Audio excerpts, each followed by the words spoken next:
This episode of the Popture podcast was brought to you by our Patreon. If you want to tell us which films we should watch, listen to up to 2 extra exclusive podcasts a month, or give us something to discuss in our new post-credit scenes at the end of each episode, then please consider joining the cult and donating at www.patreon.com/cultpopture.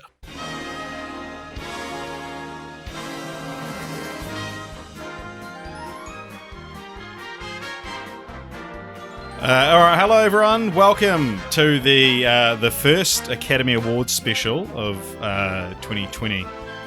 That's right. I'm just going to move my microphone away from Aaron's. But Aaron's here. Hey. Remember Aaron from last year when we did the ages ago. Yeah, so we got Aaron Richardson, and we're joined not by AJ, but by someone even more beautiful. Hey Jess. Hi. I think it's debatable. AJ's pretty cute. Yeah. If you do miss AJ, leave a comment.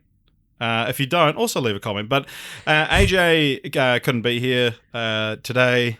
Doesn't matter why. But yeah, so we're making do. Jess has to go to the airport in like an hour, so she might have to run away midway through the podcast, but we'll see how long we go. AJ will still be here in spirit, as well as we have some clips we're going to be playing from him, and also he's editing the podcast. Everyone say hi, AJ. Hi, AJ. Hello, Alex. All right, so the way this is going to work is we're going to preview or discuss the 9 films nominated for Best Picture. So this is our little cheat sheet so that you can listen to this at home and have some kind of intelligent input to your friends about the films without having to watch them all. Or maybe you have watched them all and you want to know what you think of them.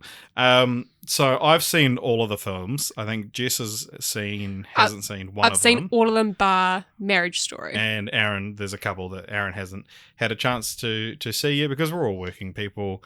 I just have the least social life. Aaron's been a busy boy. Yes. Okay, so let's talk about these in the order they fall on Wikipedia, unless we get bored of that order, and then we'll change it. So first up, we've got Ford v Ferrari. So let's see what AJ thought of Ford v Ferrari. Ford v Ferrari is easily the least controversial film to be nominated, and yet it kind of is the most controversial because it was shocking to see it make the cut because it's like nobody's favourite, right? Maybe for that reason it deserves to win Best Picture. I think it's probably 2019's Bohemian Rhapsody, and that it's a pretty simple biopic with some great performances. It's obviously better than Bohemian Rhapsody, but it's nothing mind-blowing. I probably wouldn't give it any of the awards it's nominated for. What about you guys? Do you think it deserves any of the awards it's nominated for? Okay, so just to be clear, the awards it's nominated for are Best Picture, Best Film Editing, and the 2 Sound Awards. So, do we think it deserves any of those? I am furious that this has made the cut over some other films. Just coming in a real high. Too Fast, Too Furious. It's such a middle-aged white man film, which kind of, I guess that sums up why it was nominated. Would you say it's the most middle-aged white man film in the... like, do you think it appeals most to white men out of the nominees? Yes. Keeping in mind that Joker is nominated. Oh, okay. Well, see, middle-aged white men, not young white men. Yeah. They've managed to actually cover the whole spectrum of white men, which, they get a lot of flack for diversity, but I credit where credit's due. They've done a lot of diversity within, white men, middle-aged white men culture. Yeah. The 4 quadrants, but all male. Yeah. Yeah, so Ford v Ferrari. So what would you say you liked or didn't like it then? I did not care. Like, it didn't matter enough to me for me to either like or dislike this. It was fine. I'm pretty sure I went on my phone after the first, 10 minutes. Right, that's interesting because you only started watching the movie 20 minutes into it. Maybe that's why I didn't care about it. Aaron, you watched this one as well, eh? Yeah, I have, yeah. Yeah. What did you think? I actually did quite like it. It was, because obviously I was tasked with watching as many movies as I could. It was one of the ones I chose mainly because I was like, I feel like this is going to be the most easy watch, which it was, to be honest. It's not like challenging or anything. No, like it's that. not challenging, but it's like it's well made. There are parts of the writing that feel like the kind of ticking the boxes of screenwriting 302 or whatever. But Did you feel satisfied at the end of the film? Like, did you find the ending? Spoilers, I guess. Okay, I guess spoilers for Ford v Ferrari. Like God, I can't even remember his name. Ken dies at the end. In a way that I was just it felt kind of a bit meaningless. It should have. That is what happened, though. Like I know. Yeah, it is hard when you're adapting a true story with a really unsatisfying ending. But there's ways that you can write that so that you're giving the audience what they want, not in the way that they expect it. Yeah, but like they could just do like they end the Le Mans race and then it just like cuts to black and it's like Ken died 6 months later. 6 months later. Yeah, but I don't know. I mean, I kind of like that they kept it in because you're like you assume that the like high point is like it finishes, he wins, and life is good. But like it sort of makes it more interesting that the death is actually there rather than like in the title. Yeah, but it's interesting how it still managed to have a complete character arc for him, and it was the whole like Rocky kind of thing of it's not about winning, it's about going the distance almost. I mean, they do win, but like this was an interesting movie because this was when the nominees were announced. This was the only one I hadn't seen, and I was like, oh, fuck, now I got to watch Ford v Ferrari because I like it came out and it kind of went a little bit under the radar. It didn't seem like it was getting too much award buzz, so I was like, cool, I can skip this one. And then I watched it and I was like, yeah, fuck, this is great.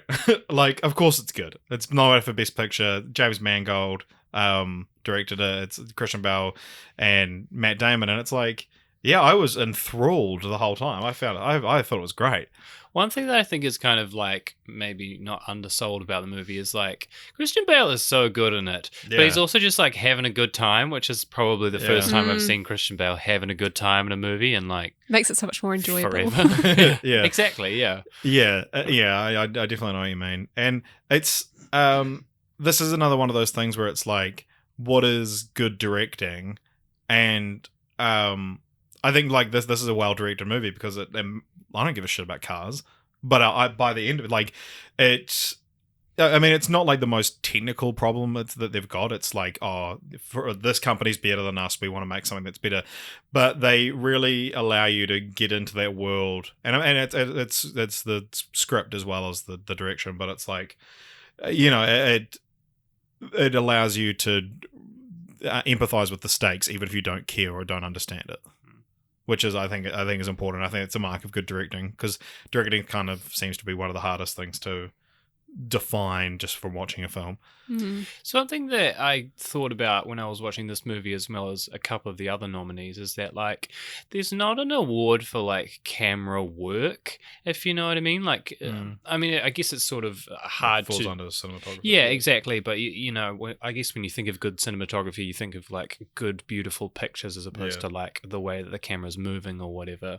And I was quite interested to see in Ford v Ferrari, the way the camera moves really makes you understand what it's like to drive those cars. Yeah, and I think that partly comes down to the film editing as well. That like the movement and the choreography of the camera work, is decided by the editor essentially. I feel like we'll get like this is obviously we'll get to this when we get to it, but I think like what you've just said kind of culminates in 1917 and what they did with their camera work. Definitely. And like in terms of combining the beautiful picture but also the motion of the camera speaks so much for the film. Anyway, we'll get there. Yeah, for sure. Well, we can do 1917 in just a moment. I just want to touch on the when it's awards. I think so film editing's kind of an interesting one because again, like editing something that's really easy to say that's a well-edited film when it's like Baby Driver or Whiplash and it's a lot of cutting to music and things like that. The Jojo Rabbit won the American Cinema Editors Award award for best edited like comedy or musical. They do the same thing as the Golden Globes, and Parasite won for like best drama editing.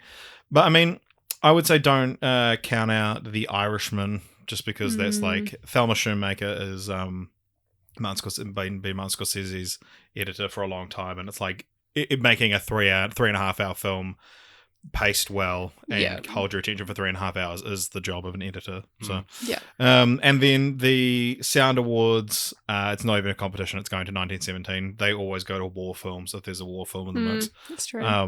Although, like, I would say Ford v Ferrari is second for both of them, so they could win one or the other. But I would say it's definitely going to favour 1917. Speaking of 1917, let's see what AJ had to say about it. 1917 is my pick for best cinematography, and if it wins, I cannot wait for the backlash on Twitter when people who usually only watch low-budget Netflix rom-coms criticize it for being just a gimmicky one take, ignoring the fact that this one take was choreographed by who many would agree to be the greatest living cinematographer. Long live Roger Deakins. I wouldn't be mad if this film won Best Picture, but like with Ford v Ferrari, it almost seems too safe, with war movies almost seeming inherently like Oscar bait. And look, 1917 isn't your average war movie. I really liked it, but I think I'd rather see one of the more conceptually interesting films take out the big prize. Do you guys agree, or does 1917 actually live up to the hype and deserve to win? All right, so 1917. We all saw this in the cinema, yeah? Yep. Yeah, best cinematography, I think it's no contest. Yeah, for sure. Yeah, so this won Best Motion Picture Drama at the Golden Globes, and also Sam Mendes won Best Director for it, which was insane because the film hadn't come out yet, so everyone just assumed it was going to be like, another whatever war film. But then it came out, and I mean, fuck, I thought it was fucking amazing.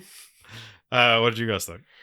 I thought it was pretty incredible. I actually really, really do not like war films in general. I just tend to dislike them. I hate them. I don't know if it's because they make me really upset or if I'm just they always make disinterested. the Nazis the bad guy, and you're like, what the hell? Oh my god! Can't believe you just did that to me on a podcast. Well, now it sounds like I've actually outed you as a Nazi. I know. All right, we'll leave that. We'll leave that in there. But this, I loved this. It was such. Thank you, Richard. It was such a personal story, and yeah, I think the cinematography really sold it to me. I mean, just give Roger Deakins all of the Oscars. Can they give him all of the Oscars? I think they can. Okay, cool. And Let's they do will. that. And they better.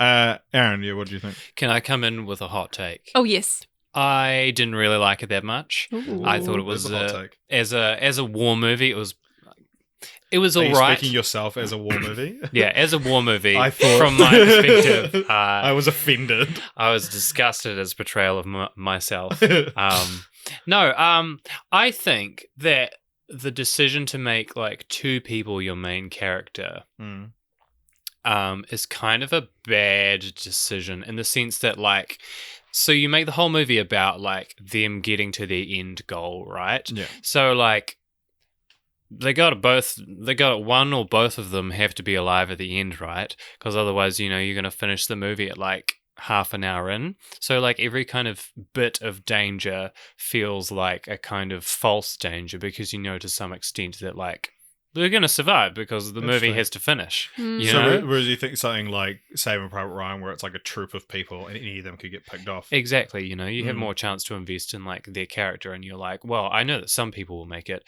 but there'll be a couple of people who won't. Yeah. Whereas like, there's two people there, and it's like, well, at least one of these guys is making it. Interesting. Yeah, because Richard, you said something after we watched the movie, because obviously there's an amazing trailer shot of him running over the top of the trenches, and like everyone's advancing behind him, and there's bombs going off everywhere, and it's crazy. And you said you were waiting the entire film for that shot, so it kind of like proves Aaron's point that you were like but anticipating. It's in a couple of ways, because there is a shot which is actually also on the trailer when he finally arrives at his destination. Spoilers for 1917, I guess.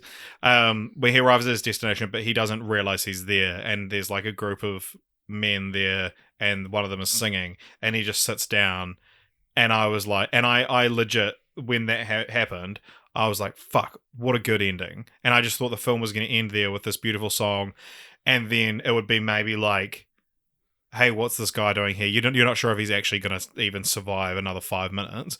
But, you'd end with someone walking past and be like, oh, what's this guy? Oh, check his pocket or something like that. And then we're left to assume that the thing is called off. And then he follows them, and I saw the trenches, and I was like, oh, of course. There hasn't been that fucking shot from every trailer yet. And then I was like, oh, well, I've seen this bit from the trailer. But then in the cinema, seeing that iconic moment, I was like on the edge of my seat. Like I wanted to stand up and cheer because it was such a well done moment, I thought. That like, and the way he gets like extras just bowl into him, which was completely unplanned, apparently. And it's like people just knocking him over. But, when you've got like 6 to 10 minute takes at a time, you can't just be like, oh, sorry, I fell over. Can we start again? You just have to keep going. And it ended up being like the best part of the film. Oh my gosh. Yeah, I thought that was incredible. And then the moment at the end with the brother, when, what's that guy's name? He's from Game of Thrones. Don't know. It's like Rob Stark from Game of Thrones. Someone Madsen. Yeah. He's got a name that's real similar to someone else's name. John Madden. Is it Joel Madden? John Madden. I think it's John Madden, and Joel Madden's the football guy, right? Isn't one of them the guy from what's that movie? No, the movie, the band, the two. Oh, the Madden brothers, from Good Charlotte. Yeah. Someone Madden, I think. I thought that was like such a good moment, and because I fully went into 1917 just expecting the spectacle, the gimmick, and then I was really surprised by these moments. It's Richard Madden. Richard Madden. I should have known that. As a Richard, as a Richard, I felt represented in this film. I thought there was a lot of really personal drama in this film that I didn't think I was getting going into it. So I was pleasantly surprised. I can kind of see what people. Well, like I don't really give much. I don't read too much into the whole like gimmicky thing that people have been picking apart in the media in terms of the cinematography, but we were kind of sitting there in the cinema trying to pick the cuts, which did take us out of it a little bit. As like people in the film industry, that's true. that it's a fun thing to do, but it didn't take me out of the film. It's a lot of people say like don't look in the kitchen of your favorite restaurant or whatever, and that like seeing how the sausage is made or whatever. But I find I'm so much more into films now that I have some idea of how they're made. I find it so. Like, to me, the fact that they because apparently the film is made up of about 40 shots, but there's one very clear cut in the middle of the film. But how can that count as one? Well, I mean, they've never really like claimed. Oh, okay. That, like it's the whole thing is continuous, and more or less we are essentially seeing it from the main character's point of view, and he's knocked out for 6 hours, so that's kind of what he saw. Like that's how the time passed for him. But yeah, it is like, I find it almost as much of a feat to mask 40 edits in the film than to have shot the whole thing in one take. Like, I find that, equally fascinating. Aaron, do you think that the one shot is a gimmick or? Well, it kind of is, but I think the opposite question you've got to ask yourself is like, if you were to make that movie with that story and you weren't going to do one shot, how would you do it? Like, I'm not sure if it was Roger Deakins or someone else, but there's like he said something like there's bad cinematography, there's good cinematography, and then there's like cinematography that's appropriate for the project. Yeah. And it feels that like as much as it kind of is, it feels like a gimmick. This is one of the few times I'd say where it doesn't need. It feels like that was kind of a necessary step rather than like like it does elevate the story in a lot of ways. Like because obviously the most famous example of a film doing this is Birdman, and that's like it's really interesting to see how the two films use the same technique for completely opposite effects. Like Birdman is supposed to feel like a fantasy. You're not supposed to be sure really what's real and what's not because of the way it blends everything together. Whereas this is to highlight the gritty realism of it. And I just find it really interesting that you can have that dichotomy. Yeah. Yeah. Okay, so next up, should we talk about? Let's go The Irishman, just because Jess may leave, and so we'll do the ones that she's saying. So, The Irishman, and here's what AJ had to say. Of all the films nominated for Best Picture this year, The Irishman is the one I wish I loved more than I did. I feel bad about being so unmoved by this film because on paper it sounds damn well Shakespearean in its story. I think the idea of Scorsese telling this sorrowful tale of a gangster played by De Niro looking back with regret on his life of organised crime is just exhilarating and conceptually transcendent of film as an art form, but I just didn't really get it. Or it's not until the film's final act where I got it, where I really started to feel any of that palpable regret and sadness, and it ends on a breathtaking moment. But the rest of the film was at best like a competent crime movie, and at worst was chocked with, in my opinion, very off-putting de-aging and old men pretending to be young, as well as a story which I found confusing and difficult to follow. I didn't really follow any of Jimmy Hoffa's storyline, and that's like 90 minutes of the movie, and I watched this uninterrupted in a cinema with no distractions. I think I definitely need to watch it again, but what did you guys think? Did you follow along 100%? Do you get it? What awards will it win? Alright, so that's The Irishman. That's AJ's opinion. The Irishman, Aaron hasn't seen this, so yeah. But I would love to get your input. But I also do not feel qualified to talk about this film.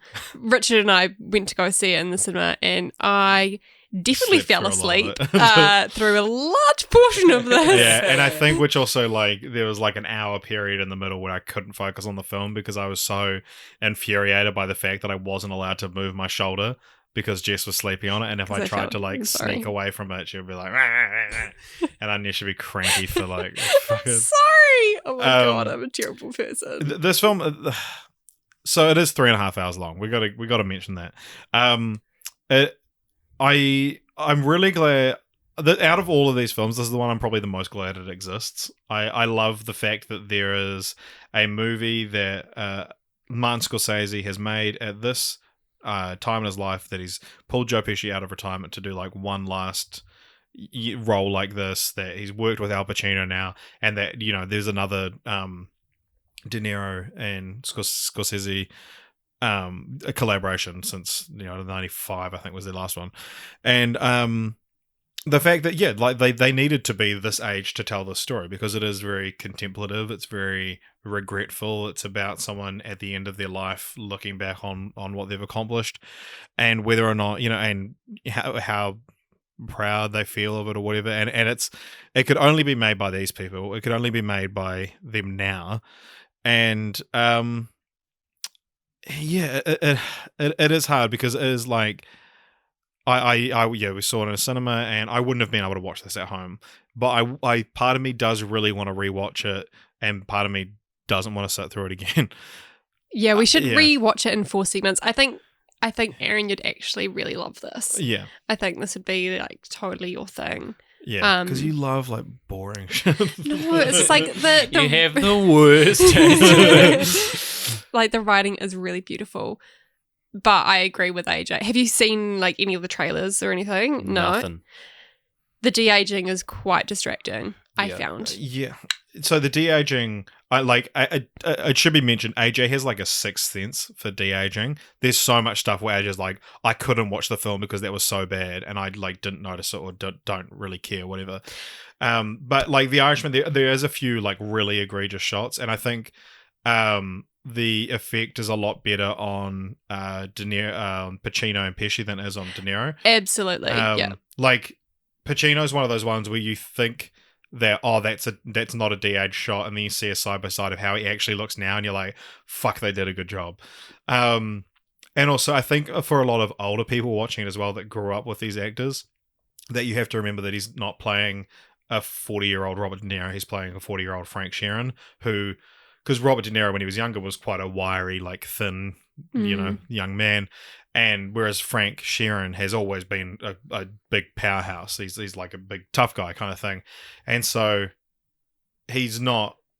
Even though there are some bits where you're like, that's clearly a 76-year-old man beating up a shopkeeper, but he does move slower, and he's got a lot more weight to him. And I think they did a pretty good job at emulating the feel of the characters of the different ages.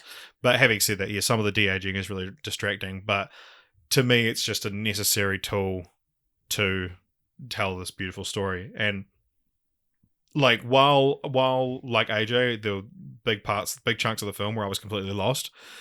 The last half hour of it is probably one of the best things I've seen all year.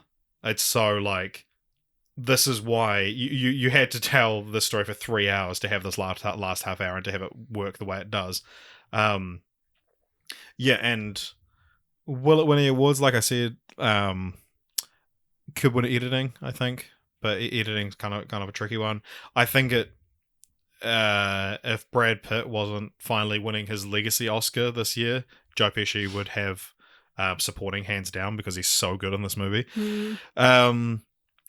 Yeah, but then this is one of those weird ones that when it was first released, everyone was like, give this all the awards, it will win Best Picture, and it's not like the movie's gotten worse or necessarily better films have come out. It's just it didn't do too well on the campaign trail, and it hasn't kept in people's minds. The same thing happened with A Star Is Born last year, and there's a few movies like that this year that could be the cut and dry front runner if they'd just campaigned better. And because The Star Is Born last year, like, it was better than Green Book. Yeah, sure. But Lady Gaga just became a meme because she kept on telling that 100 people in a room story. All right, well, I'll stop rattling on about that film now. And okay, next one. You've seen Jojo Rabbit, Aaron? Yes, I have. All right, let's move on to Jojo Rabbit. Back in the game. I really love Jojo Rabbit. I think it's definitely the most AJ film nominated, as it really appeals to what I look for in a film. Like, its sense of humor is great, especially in that it centers around a kind of risky concept, but it completely justifies tackling the issues that it tackles because the emotional parts of the film prove its heart is in the right place, and I really love the heart of this film. I think this is Taika Waititi's best film to date and has some of my favourite characters of 2019 with like Jojo and Scarlett Johansson's character and Sam Rockwell's character and Thomasin McKenzie's character all giving stellar performances, and they all have like super rich character arcs. And this is, not even mentioning the baby Nick Frost kid or Taika's Hitler. So does this film appeal to you guys in the same way it did to me? And what awards would you like to see it win? I'd like to see it take out Best Adapted Screenplay. That could be cool. And I was also really impressed with Scarlett Johansson and was glad to see her nominated for Best Supporting Actress. Nice. Yeah, Jojo Rabbit. What Aaron? Yeah. What do you think? I think it's interesting what AJ said. I think I would disagree that that it's an AJ film. That it's an AJ film. For I am an AJ film.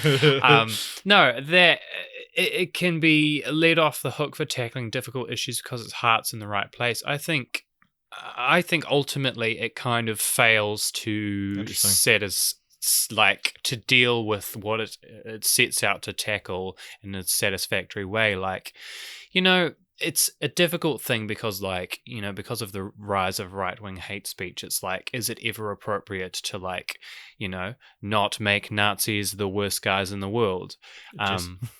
Jeez. Oh my god. You're the expert. I was still holding out hope that AJ could cut that out eventually, somehow. Well, you could cut this out, but he's not. AJ, don't. No, He's not going please, to. AJ. Yeah, like, he made Nazis fun, and they never really got a comeuppance, which I think is like a kind of difficult line to tread when you make it like, it's fun and cool, and they're just like cool guys, Yeah. Yeah, I get where you're coming from. But then there is the same kind of thing that I think this is sort of Taika's stance, is that, like, we all know what the Nazis did. Like, we don't need to have every film, just be about the horrible things they did. This is like a film. I guess the core message of this film is like, how dumb is hate when you really think about it? And they use, like, showing how silly the Nazis are. Like Rebel Wilson's character, I'm so dignified because Jews are so beneath me, and it's like, well, you sound like an idiot. Like, because when you really boil down the, like, ideologies of Nazism and just hate in general, and like prejudice and bigotry, it's like this is so dumb, What did you think of Sam Rockwell's character? Sam Rockwell is the king of the most deplorable characters with amazing character arcs. Like this and Three Billboards. Oh my god. His like Sam Rockwell was like, oh yeah, cool, fun character. Sam Rockwell's always good. And then his last scene where because he's that's the subtext of the film, but he's a victim of the prejudice as well. And yeah, his last scene where he manages to redeem himself, I thought was fucking amazing. I agree with AJ that this is Taika's best film. I didn't put this in my top 10 of the year, and I like have no idea why. It could easily be subbed in for like almost any of these films. This is tied in first place for me.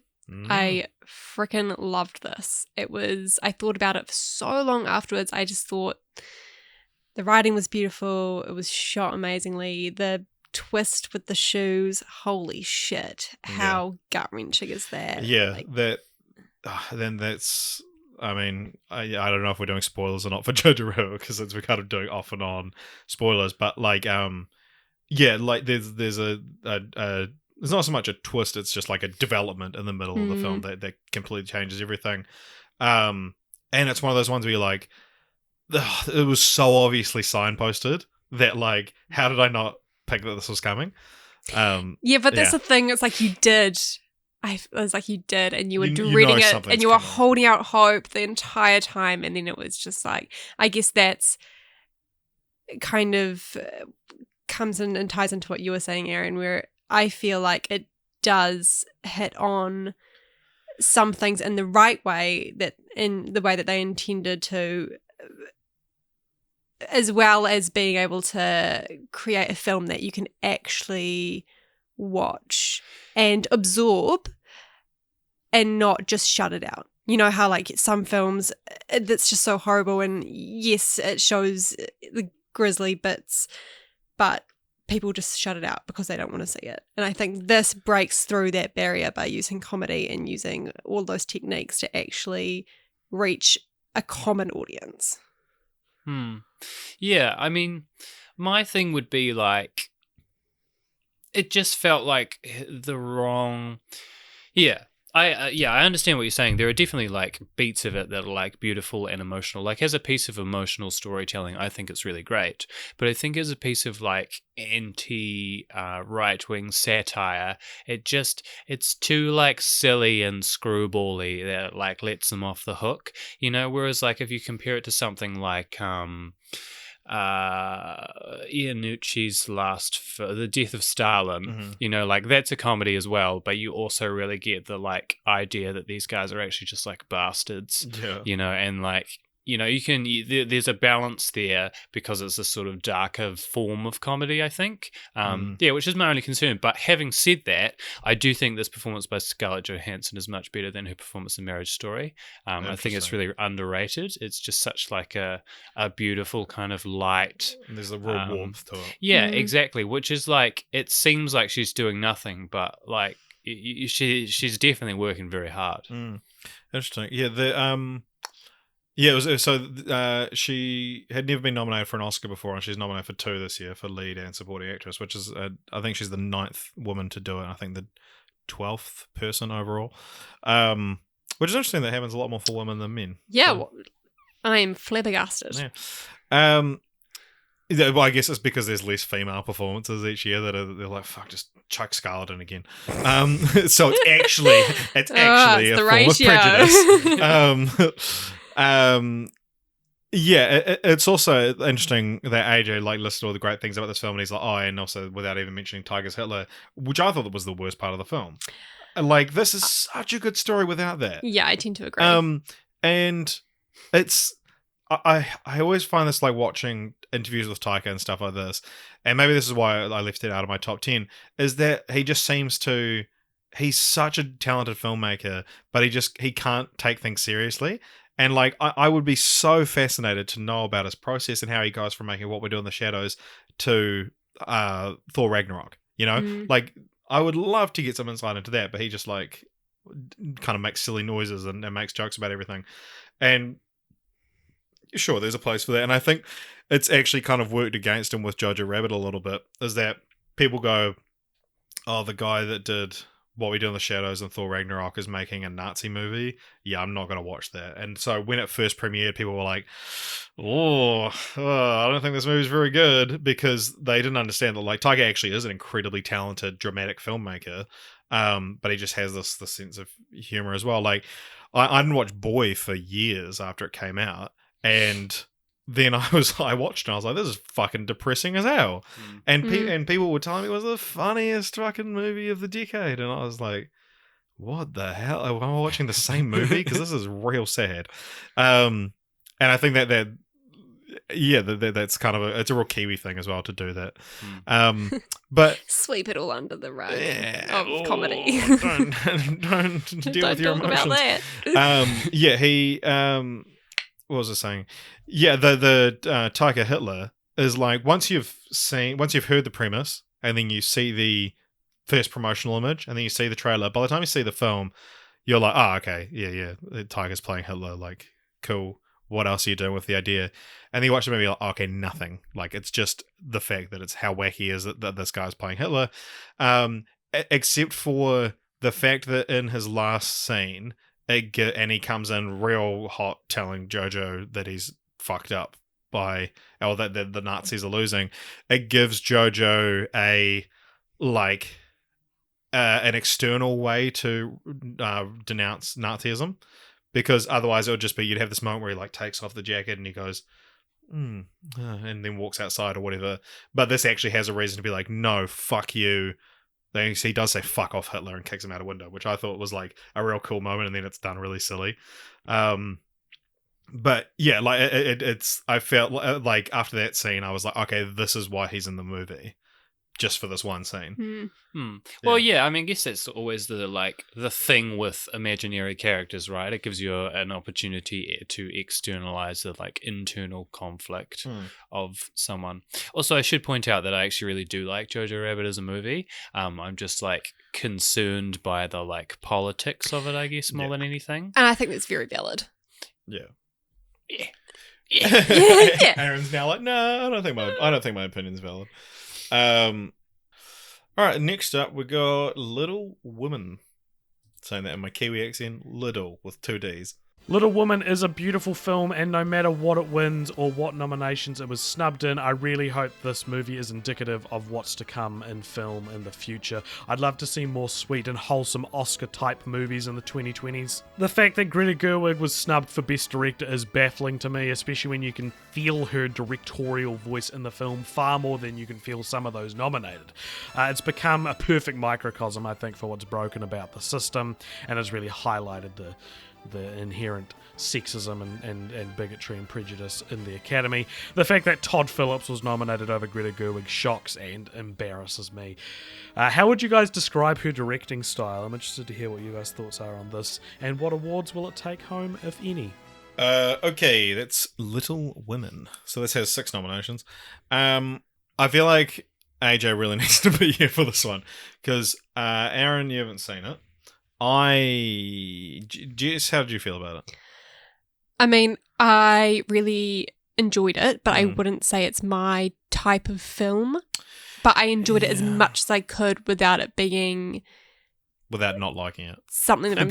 No. You know, I have a thing against, like, period stuff. Yeah, I know what you mean. Yeah. Yeah, well, because I know AJ loves this film. Like, he's been going on about it, and like how it's this new wave of, I mean, you kind of see it touched on there, that are like period films that aren't just for your mum. And so it's like The Favourite was one, this is one, and then like Emma's coming out, which looks like a quirky adaptation of a Jane Austen novel. But something about Little Women just didn't quite click for me. The end is kind of weird, like how it takes the story to this random meta place, and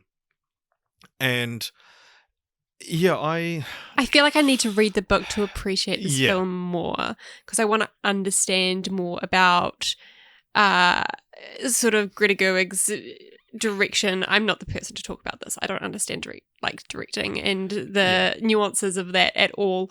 But I think from what I understand, that original text is about. I think she's done an incredible job. That's my understanding as well. And it's, I mean, it I like, speaking as a woman, it kind of makes you feel a little bit hopeless, really. Really? That she's, I mean, what are we supposed to do? Women create these amazing pieces of art, and then they're just like, oh, whatever. Overlooked because of gender, which is, I think, 100% what has happened here, and it is. But yeah, Little Woman's hard because it's like, for me, it is the hardest one to talk about because I am so unsure how I feel about it, and because also I mentioned this on the Most Disappointing podcast, but we watched the first 40 minutes of this, and then Jess got sick, so we had to go home, and then we had to watch it again. And that first 40 minutes, I was like, AJ went on about this so much. Like, AJ really talked this up, and I'm not getting it.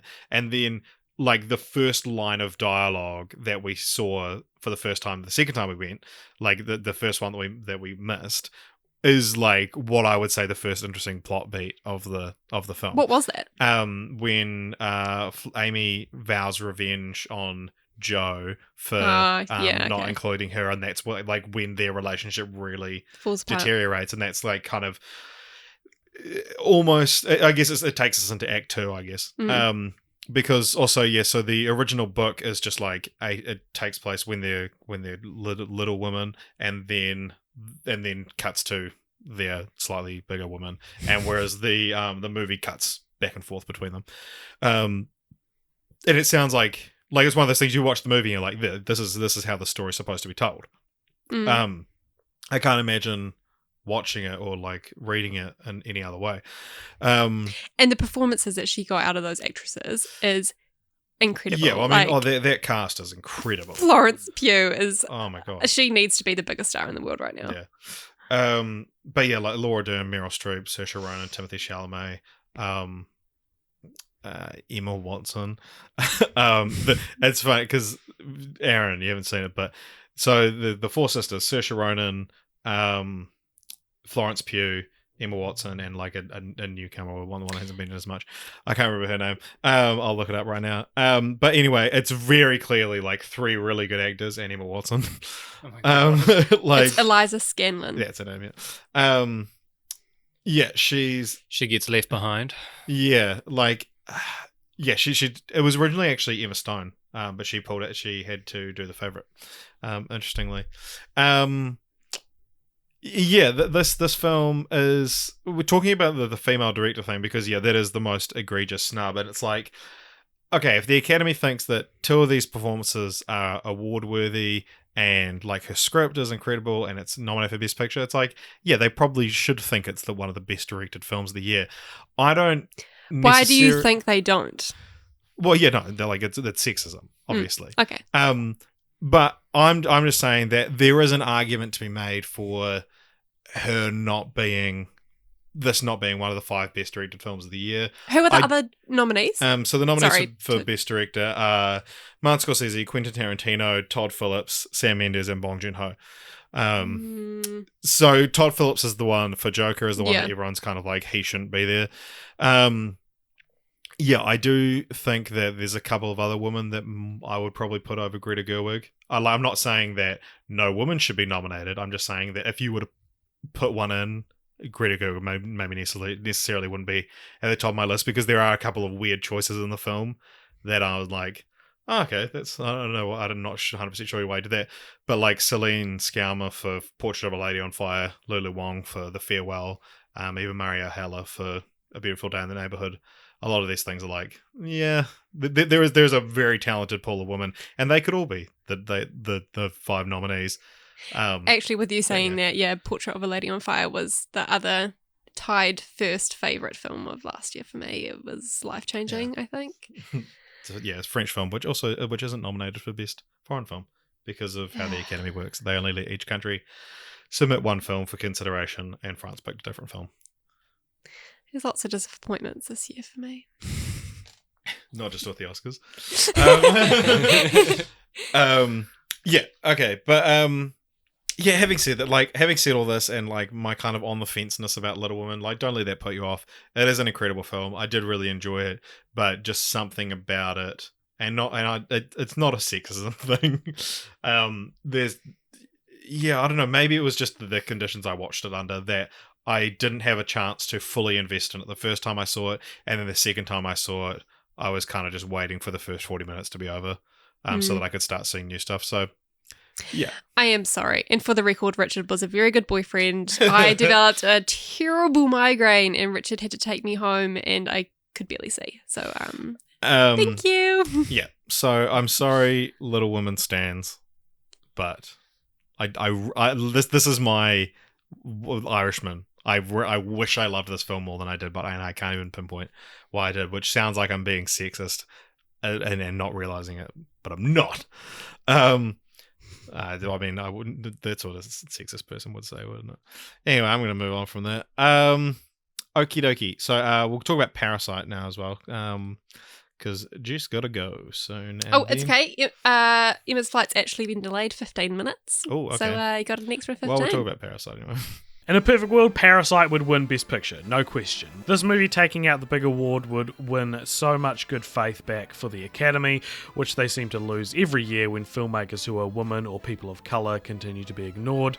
A foreign film with a message so poignant and pertinent to today's big societal woes getting Best Picture would be perfect, and allow for more people to see this film who maybe wouldn't check it out otherwise. I've not met a single person who doesn't like this movie, and there's this kind of David and Goliath vibe to it that really makes it feel like it deserves to be immortalized in like an official way. Not that it isn't already.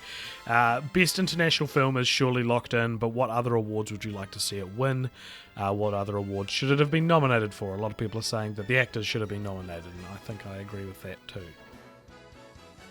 Okay, so Parasite. I 100% think it's the best film of the year. It's fucking amazing. Bong Joon-ho, incredible. The film's so chock full of twists and turns. Amazingly directed, so well written.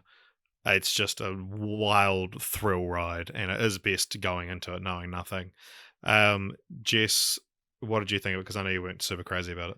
Yeah, well, I went into it sort of purely, this was just, I think I was in a real bad mood that day, and we were like, sit down and watch this amazing movie, and I was kind of like in a grumpy, like... Because I took her phone off her, so she had to pay attention to the movie. Yeah, and I was like grumpy, like, I don't want to fucking do this right now. But at about the halfway point, I was so, like, enthralled with the movie. It really grabbed my attention, and it's incredible. I had no idea what was going to happen next, and it was literally the most terrifying thing I did all year, I think, because it was... Oh man, like your heart just sits in your throat the entire time, and it is terrible and amazing. Yeah, every time you think you know where the film's about to go, it goes completely in another direction. And it is like it's just like the perfect suspense. Is held the entire way through. And also, like, the other thing about this film is it's so funny. Yeah, it's so funny. And if you go and watch this film, I recommend looking into a lot of the like Korean specific references that are made in the film, because there's a lot of jokes that, because Bong Joon-ho doesn't really he doesn't like hold your hand through it in a sense. He's telling a story with a universal message told in Korea, and but it ends up being universal, and so he doesn't Americanize anything in it super, or he doesn't like take out Korean specific references. He just kind of expects everyone to be able to watch a foreign film, but there are like a few little jokes that take on another level when you realize the context. Like for example, there's a line in the film, one of the main character gets hired as a driver, and the person who's driving says, "Oh, do you know these roads?" And he says, "Everything below the 38th parallel." And it's like, oh, okay, cool, yeah, he just must know this area of town very well. But that's the line that divides North and South Korea. So he's saying he knows every road in South Korea. And so it's like things like this that are like colloquialisms, or like, it's fun watching the movie knowing a little bit more. There was a Reddit thread a while ago. If you probably find it if you just Google like South Korean references in Parasite. Have you ever watched this one? No. Okay. No. Well, also because the dynamic between the father and the son is kind of like a joke within Yeah, itself, yeah. right? There's a scene where the son's sort of writing a script for the father to act into the mother of the family because they're helping him, directing him essentially. basically, yeah. And it's but the actor that plays the father is this like huge established. He's like South Korea's Al Pacino. Yeah, and so it's like this newcomer teaching of Al Pacino how to act. A scene where he's like, no, you need to act like this. Yeah. You need to bring it down. You need to be up here. Like, it's so good. And that one scene where they're trying to get the mum to replace the nanny, the housekeeper, is so awesomely edited. Yeah, like, Richard, you can like speak more on this, but yeah. Well, since I'm a professional editor, yeah, it's like this 6-minute montage. And it's like so perfectly done. You could just watch it as like this little short film. But yeah, Aaron, like you should go out and watch this film because it is incredible, and it actually does stand a chance at winning Best Picture.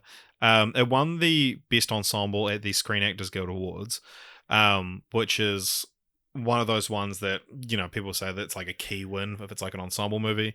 And it's the first foreign film to do so.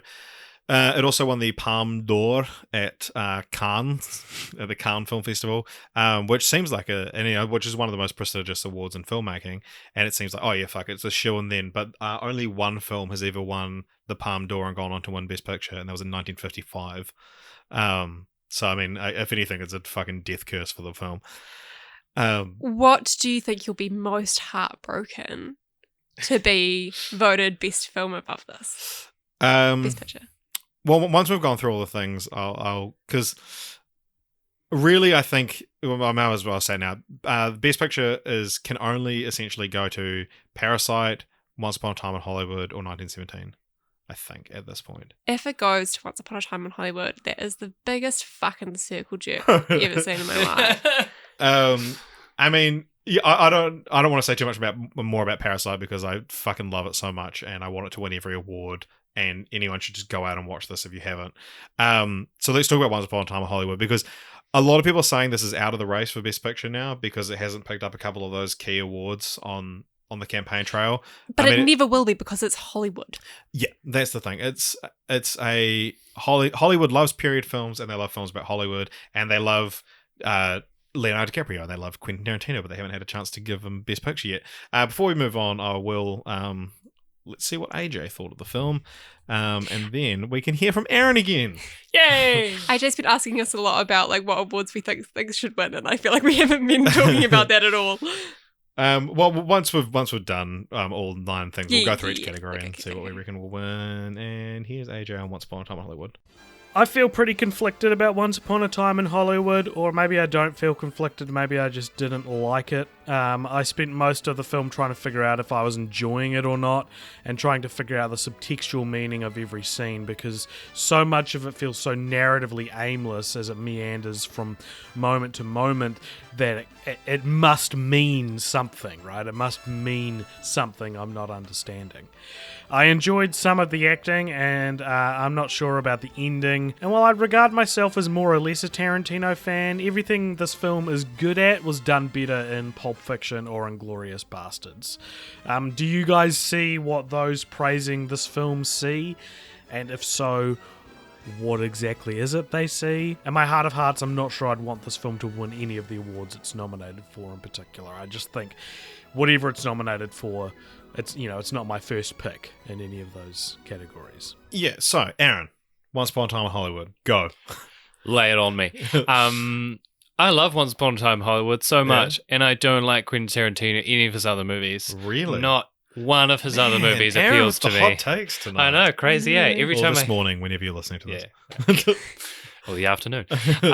Every time I hear AJ with his like intros, I'm like, what is going on today? Aaron never has hot takes. I thought it was amazing.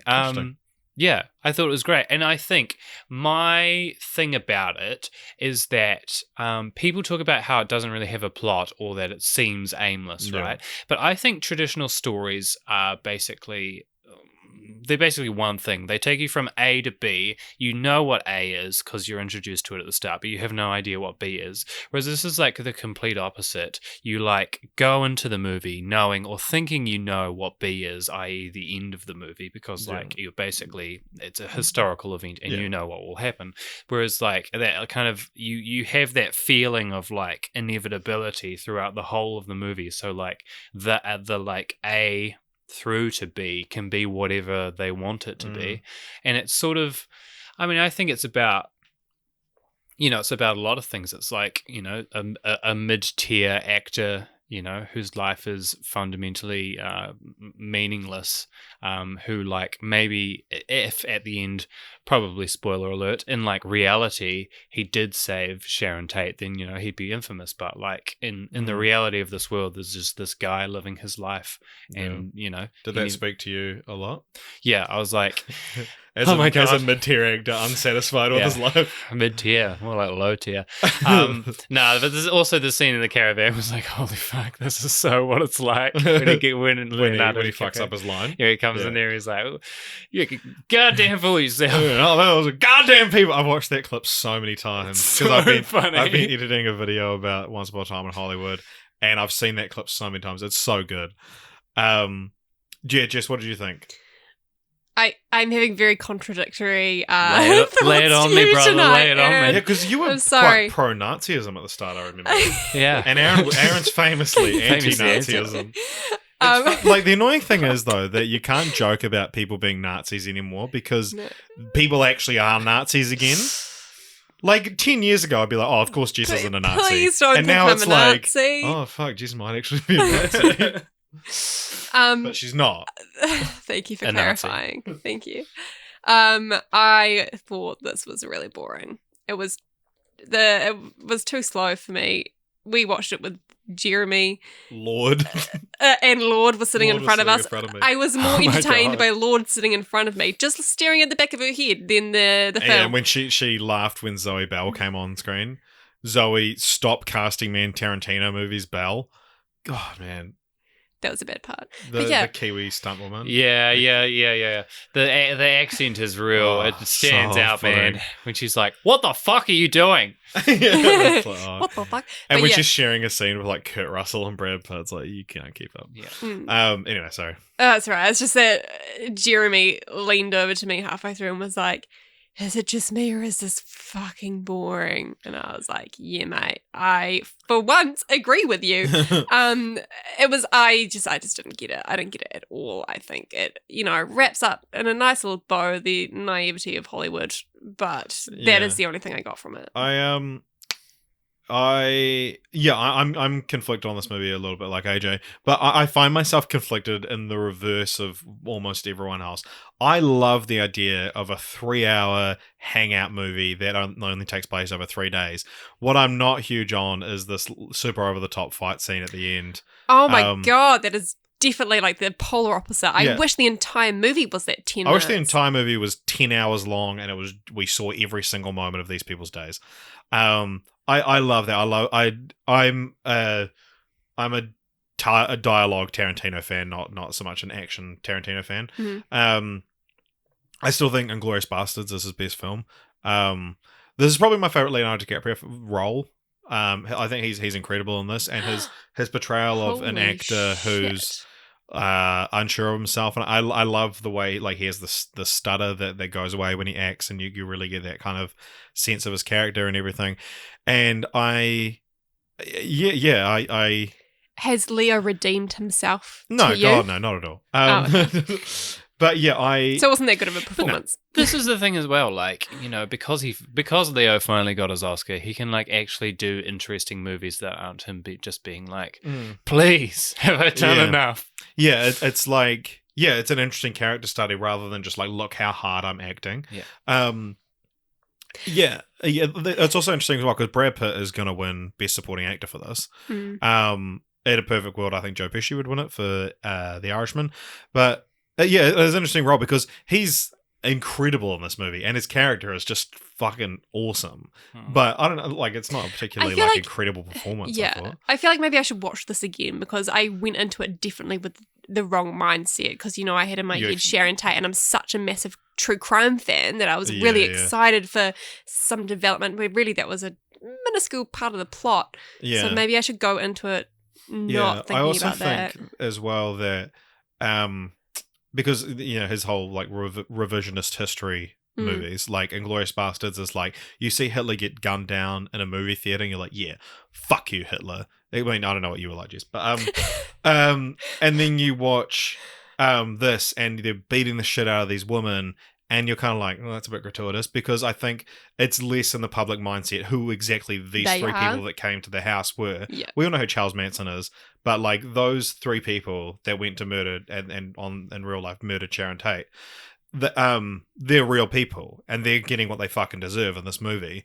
But in this, it's just, I think it's one guy and two girls, and it's just like a bit like, oh fuck, but and so I think that's maybe what took me out of it a little bit. If I did more research into it and knew who those people were, I think I would probably be able to come to terms a little bit more with the ending of the film. But also, there's nothing like that in the entire movie leading up to that. Yeah, and like I said, I love a good like hangout movie like Boyhood or a lot of the works of Richard Linklater, that kind of genre of life with the interesting parts taken out.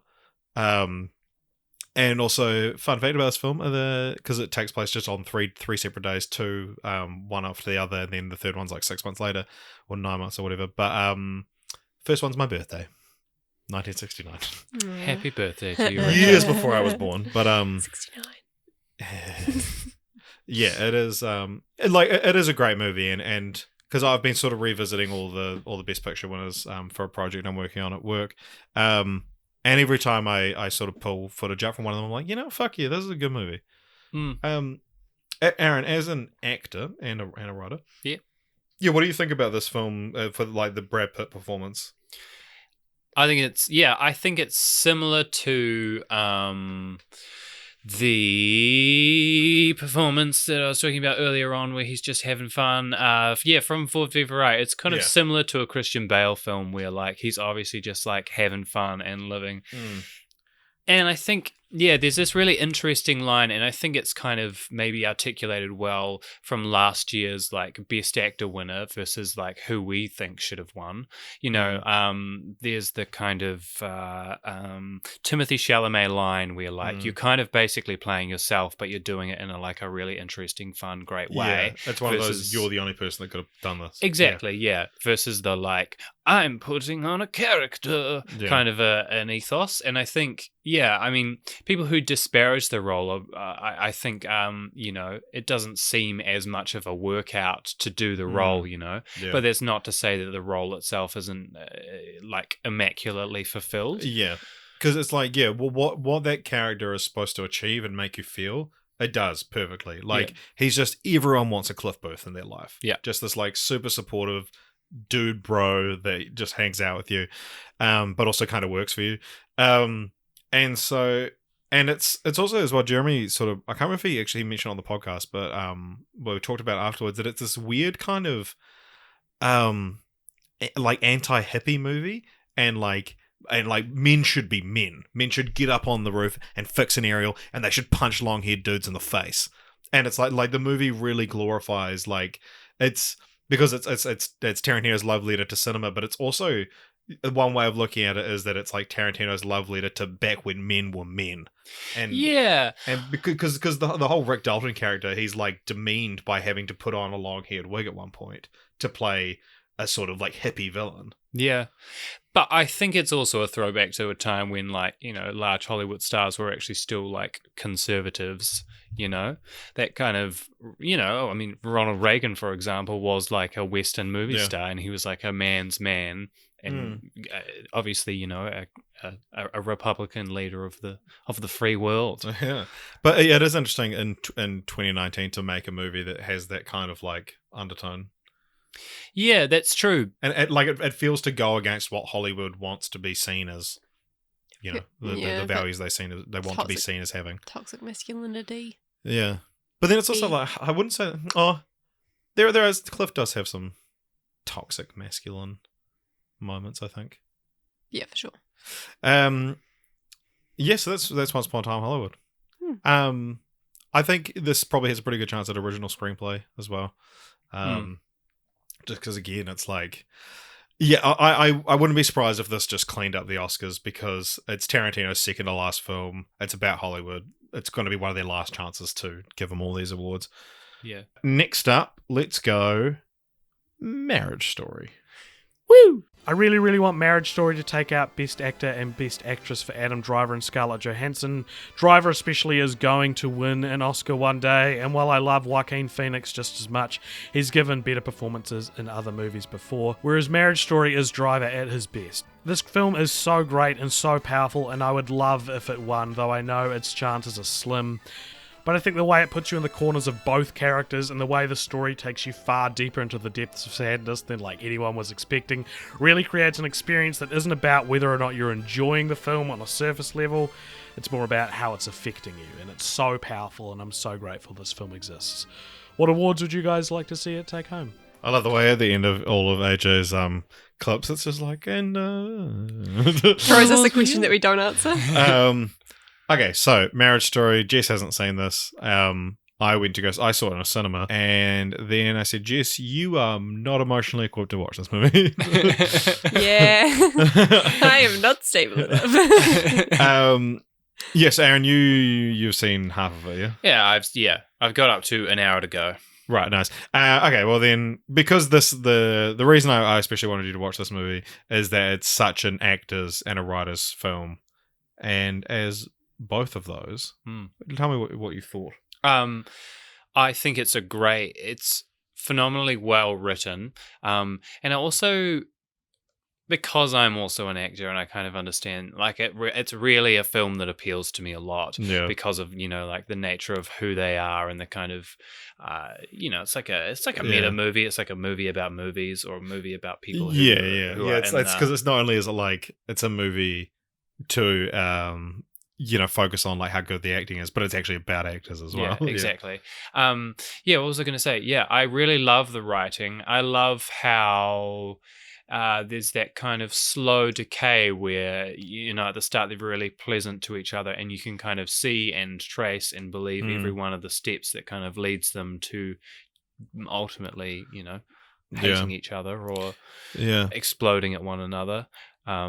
Yeah, I really love Adam Driver's performance. I think it's understated, and it's different to him as well. Like it is a kind of classic Adam Driver performance, but also his like weird kind of soft, anal, intelligent character is kind of a little bit different to his usual, like, I guess you call them blokes, or like like he has quite a masculine kind of energy, whereas I would say that this is like less masculine. It's a lot more like vulnerable. Which is cool. And I agree with AJ that he is going to win an Oscar one day, but then at the same time it does feel like this is like the perfect Adam Driver Oscar movie.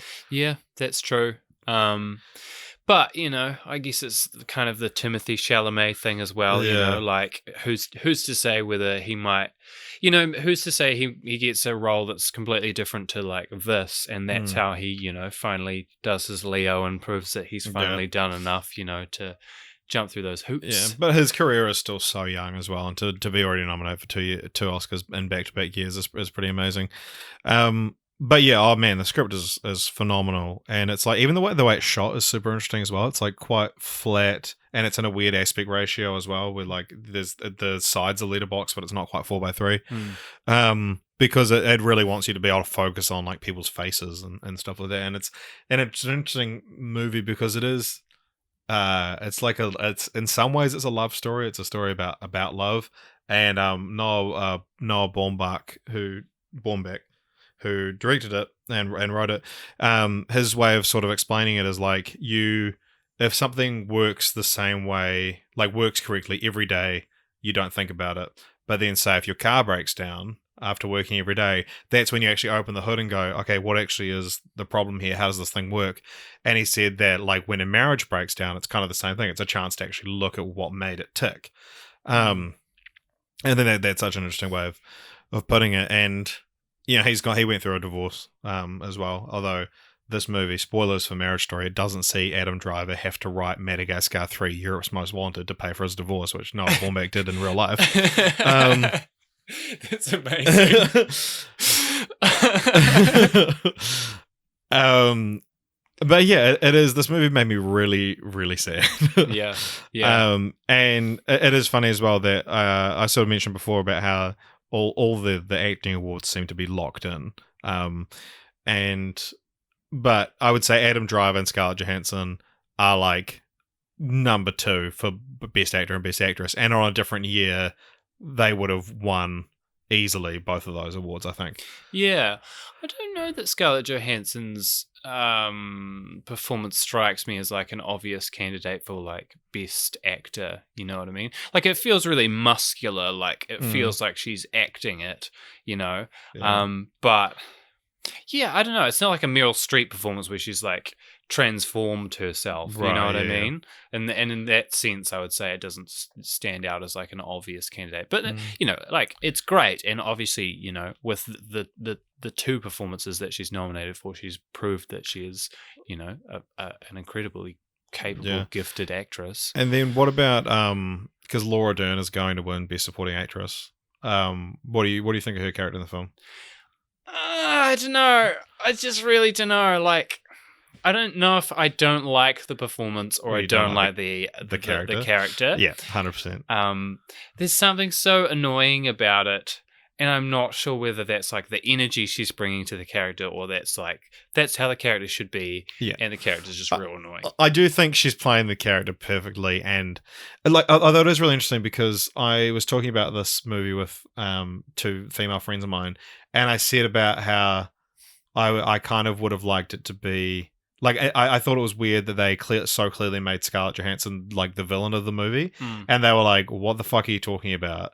Like she did nothing wrong throughout the entire film," and I was like, "Oh," but I think my issue with the like fairness of the movie, I guess, is that we're told Adam Driver did some shitty things, but we're shown Scarlett Johansson doing shitty things. And being told this is justified because you did this before the movie started. And also, in some ways, you know, like Scarlett Johansson's lawyer is unlikable, and so by proxy, like in some ways, Scarlett Johansson becomes makes her less side likable. unlikable. Yeah, exactly. Her argument, whereas like you know, his lawyer is just this like simple, nice guy. Order, you know, like just trying to do his job. You know, like why not give her that lawyer and give him the like. Yeah, but I mean, it's an interesting thing. But Laura Dern, I think, brings this Laura Dern energy to it in a way, and I do get it. I think because it was a buzzed about performance, and before I saw the film, they were like, from the moment she stepped on screen, I knew she was winning an Oscar, and so I was expecting like a J.K. Simmons and Whiplash kind of like super in your face kind of thing, and then I was just like, oh yeah, she's just playing kind of like she's just really embodied this character. But yeah, I think this could win original screenplay as well, because it is a fucking well-written movie. Yeah. But all right, let's and for the sake of brevity, can I ask a quick question? Yes. Did you guys see any of yourself in those characters? I don't want to get too much into it, but yes, and I think that's what made me so sad. 100%. Actors, am I right? Yeah. Well, it's just like it's that kind of ego thing that it talks about, you know. Yeah,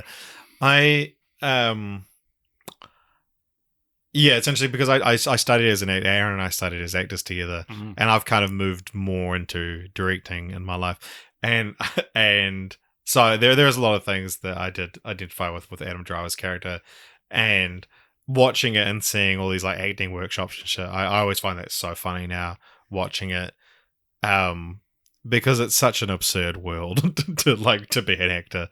But there's a lot of elements of the divorce that like there's a few like super idiosyncratic things that I've had very similar situations happen to me, and it was like, oh fuck, you know.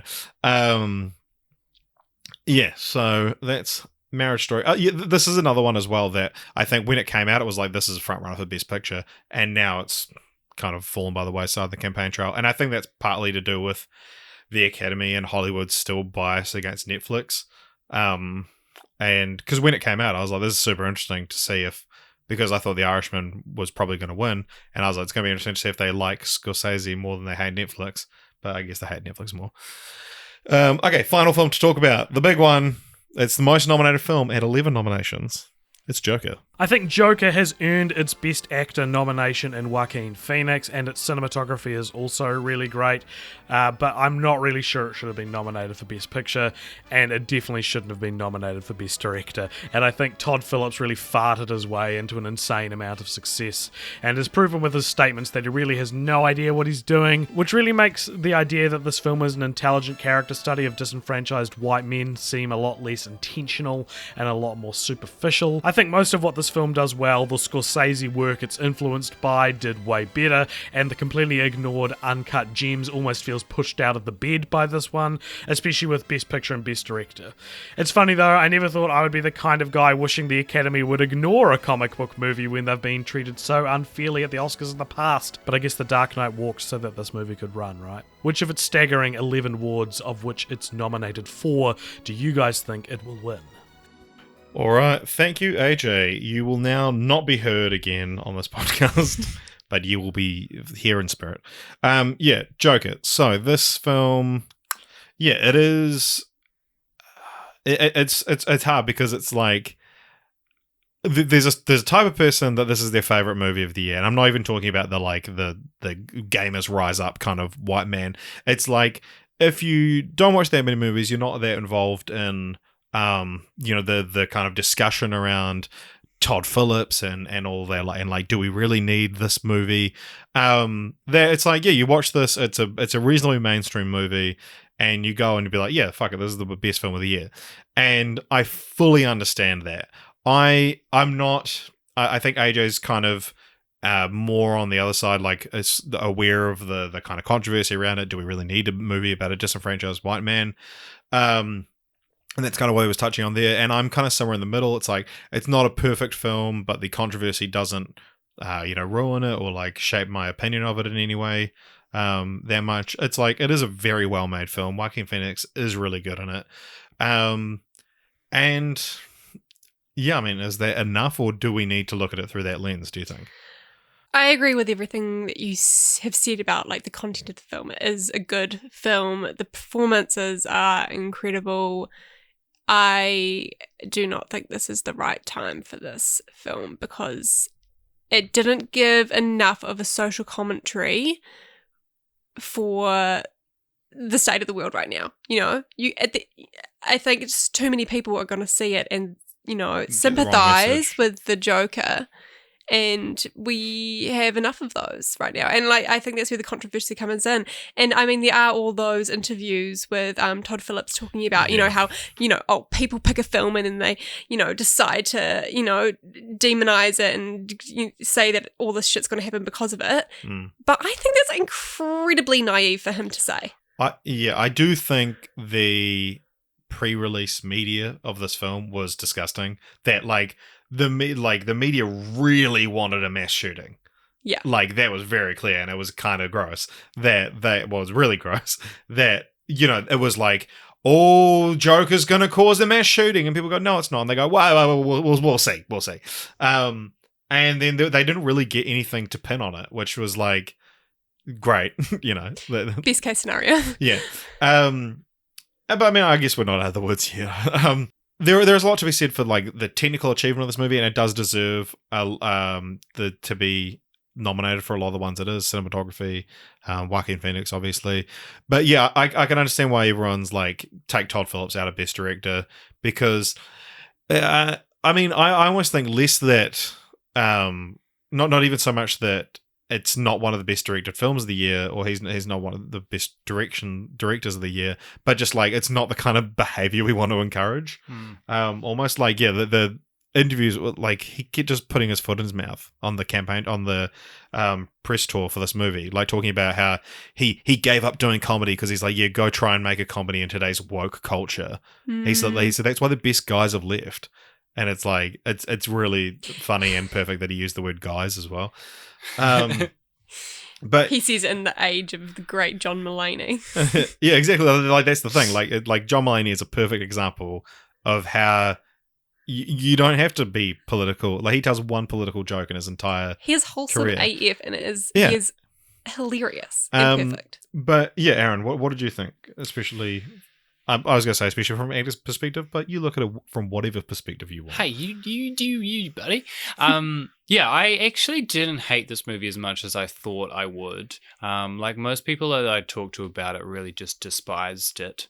I think there was a point where I was watching the movie, and I think it's about halfway through where up until that point I was like, man, this is the potential to be a really like amazing, interesting movie. And then there was a point where it kind of like shifted, and I was like, oh yeah, he doesn't really know what he's like dealing with in terms of like what he's trying to say with the movie like how it's going to end up. And yeah, I think what you've talked about, you know, the idea that like, first of all, the Joker never gets any kind of comeuppance. He's like, you know, basically celebrated by this crowd. And as to whether that's a fantasy or not, I guess is kind of a moot point. But he's at least portrayed to have been some kind of hero for like shooting some people, basically. Yeah. As an acting performance, I think you're right. I don't think it's Joaquin Phoenix's best performance. I do think he is just like a stunningly good actor, and it's just like, yeah, it's a fantastic performance. I think there are parts of it that are like, oh god, do you really just get in a fridge? But also like, you know, there's a lot of parts where you wonder that. You know, like, oh yeah, we just like rolled the camera and just said do whatever you want, and then you just like got in the fridge, so we just put it in. It was like, oh my god, he got in the fridge. You know, those sorts of things are kind of a little bit gratuitous, but then you think about it, he got in that fridge. If you were left alone with the camera with one take, you probably wouldn't do that. And that's like, I don't know, that's kind of a sign of an actor who's like working outside of himself constantly. Yeah, that's a good point. Yeah, I do think it probably isn't Joaquin's best performance, given that his performance in The Master is one of the greatest performances of all time in my mind. But it is funny because he's famously an actor that's like, fuck the Oscars, but he seems to really be playing ball this award season. Like he's gone on Kimmel and he's like doing all the necessary bullshit, and so it seems like he's either like come around and been like, yeah, we'll want an Oscar, or he's got someone in his ear being like, can you please just play ball for the studio? As a writer, Aaron, did you not just think this film was totally predictable? Yeah, well, that's the thing, is that like up until a point I was like, man, this could be quite interesting, like in the way that they were going, and then it went down the like line and I was like, oh, I know what's going to happen now. Yeah. Because I went in being like, oh, I think I know what this film's going to be about, and then it was exactly what I thought it was going to be about. 100%. I think having watched the like trailer, I was like, I know what happens in this movie, and it delivered what was going to happen. But there was a point, up at like halfway where it was like, this could actually be quite interesting, and it wasn't. But yeah, like I do find it, and similar to Little Women, that it's like the conversation around these films has been reduced to one thing. For Joker, it's like, yeah, but what about the controversy? And for Little Women, it's like, oh yeah, and she was snubbed, and it's like, people aren't even talking about the film anymore. They're talking about these political statements that they're making, or that the world is making to them. And it's like, it maybe does send the wrong message that it's the most nominated film of the year, and I don't think it deserves it. Definitely doesn't deserve to be. But a lot of the things it's nominated in, I'm like, yeah, it probably is in the top 5. But it just happens to be all these ones. There is a few that, let's go through and see what it's nominated for. Joker, film editing, it's like, yeah, sure, okay, whatever. Makeup and hairstyling, because they just put fucking... green. yeah. They had a camera test and they didn't fuck it up. But they got the green right. Like cinematography, yeah, deserves... Sure. That was really well shot. Costume design, it's a period piece, so whatever. What else you got? Sound mixing, sound editing, okay. Yep. Whatever. Yeah. It's a comic book movie. Yeah, and then you've got is it nominated for a screenplay? Yes, it is. I don't think it deserves a screenplay nomination. Yeah, it was just all right. Yeah. Yeah, probably if you took out screenplay and director, I think it would be like, because that would bring it into, because I think there's 3 tied for 10, and this would make it like 4th. And so it's like, at least you're not saying this is the most nominated film of the year, and you're also taking away the two kind of like most like, well, it probably doesn't deserve that. And I know I've kind of been all over the place with talking about this film, but I think my thing is that it's a really well crafted film, but it's just kind of there's some really good stuff in it, but overall it's like it's not the best film of the year, I don't think. Definitely, man. I heard a podcast about the cinematographer talking about all the stuff that he did, and he like created his own like app so that he could like store all of the kind of films that he like were kind of the like test cases or inspirations, and like all of that stuff. And it sounds like an incredible amount of work and thought and effort went into the cinematography. Yeah, and the other thing as well is like similar to what AJ said about Tarantino, that like, and I think he said about this as well, that like a lot of these ideas are done better in the works it's kind of inspired by. Like, it's essentially a remake of King of Comedy, which is a fucking good movie, and Taxi Driver. Yeah, but because King of Comedy is about a guy who threatens a talk show host to get on his show, and it's about a comedian who threatens a talk show host. The comedian is played by Robert De Niro, and in this one the talk show host is played by Robert De Niro. So it is like a fun bit of thing. And also there's a scene in both movies where they like practice their talk show appearance to an empty chair, and so for making a video about how it's similar, that's a fucking goldmine, having those two scenes. So that's all the films. Okay, so now let's that's kind of all your films. That's your guide to the Academy Awards, the Best Picture ones, so you can pretend that you've seen them and just copy our opinions. Or maybe, I don't know, do whatever you want. Maybe you hate all of our opinions and you can make your own. Yeah. Hot take for you. Hot take. Hate all your opinions.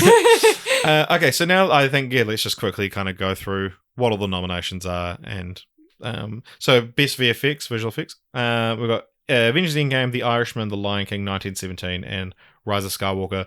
I feel like The Irishman's kind of funny that it's in there when it's got so much flack for its de-aging. But this has to go to Endgame. Yeah, like, for sure. 100%. Film editing: Ford v Ferrari, The Irishman, Jojo Rabbit, Joker, Parasite. Jojo and Parasite did win big awards, like given by editors. So that's like an interesting win. But I mean, like it seemed like The Irishman was the favorite for this, but this is one of those ones, because this will be one of their first awards in the night. If this goes to Parasite, that's a good sign. Potentially means really big things for it. Yeah. Or it could be like Mad Max, where it wins all their technical awards and then stops winning awards halfway through the night. Yeah.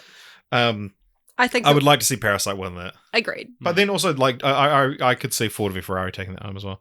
And also, like you said, like 1917 had its, moments as well. So I wouldn't be upset if that won. I was not nominated. So. Oh. So there would be a surprise. Hey, AJ, can you cut that out so I don't sound dumb? Cool, thanks. Best costume design, we've got The Irishman, Jojo Rabbit, Joker, Little Women, and Once Upon a Time in Hollywood.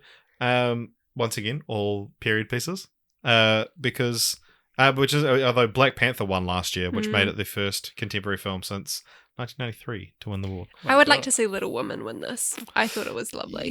Yeah, again, this is one of those ones where I feel like if Once Upon a Time in Hollywood wins it, that's like it could do really well. Like these initial awards on the night are like, is Once Upon a Time in Hollywood going to do a massive sweep? Because the Oscars tend to have one film wins like 4 or 5 awards at least. But also there's always that film that you're like, ooh, best costume design this early in the night. He's going to take it all. Yeah, and then that ends up being their only award. Yeah.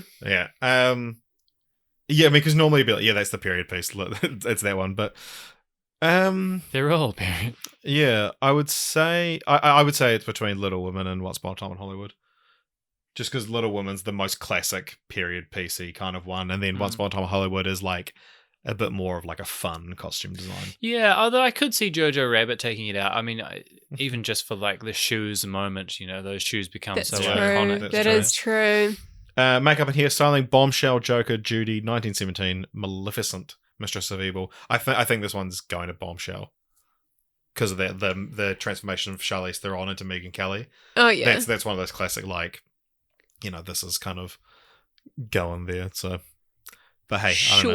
know. Cinematography: Irishman, Joker, Lighthouse, 1917, Once Upon a Time in Hollywood. Do we need to talk about it? Probably not. Deakins. Yeah. Although I do have a soft spot for the cinematography in Joker, to be honest with you. Yeah, now that you've listened to that podcast. Yeah, exactly. Also, Lighthouse's only nomination. That was one of those movies that everyone was like, give it heaps of awards. Yeah. And Uncut Gems got none, which is on Netflix now. If you're Good to know. That is a massive snub. yeah, that Adam Sandler should have got a Best Actor nomination for that. That would have been like, again, that's one of those. The Academy loves good stories to like be like, oh, it was their first win and or like all that kind of stuff. Production design: Irishman, Jojo, 1917, Hollywood, Parasite. Again, this is a key win for Parasite. I think Parasite. if it wins it, because the production design is like So super key, cool in it. and it's so key to the, like It is, oh but God, it's not. everything. It's not showy. Whereas like Once Upon a Time in Hollywood transformed Hollywood Boulevard. So that's like. I think this could be one of the ones where it'll go to Hollywood or Parasite, and that'll tell you what wins Best Picture, because it's like, are they actually awarding like the best of the 9? They're actually going full fledged on Parasite, or are they just circle jerking Once Upon a Time in Hollywood and Hollywood itself? Yeah. So keep an eye out for that one. That's an interesting one. Sound mixing and sound editing. Again, these are just both going to 1917. Although I think Ford v Ferrari has the potential to take one of them out, but I don't know which one. Is that because, like me, you still don't really understand the difference between sound mixing and sound editing? The Academy has written to the sound division of Hollywood and said, hey, we're thinking about just making one Best Sound award.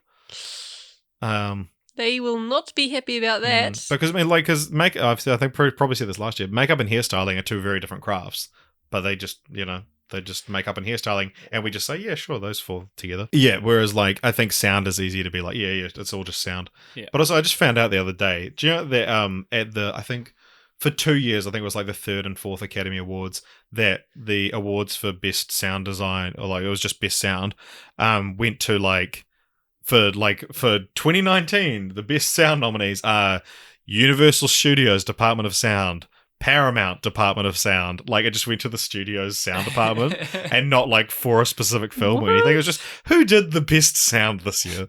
I've seen all your movies. Original song. Again, this one, there's the song by Elton John from Rocket Man that he did.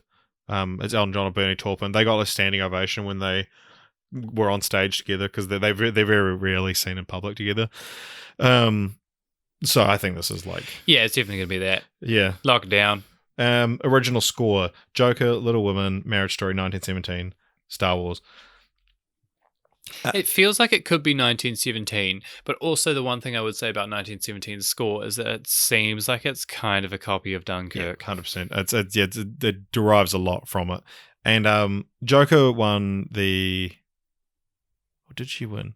The woman who composed Joker soundtrack won a Golden Globe. I can't remember if it was for work on Chernobyl or this. I think it was for Chernobyl.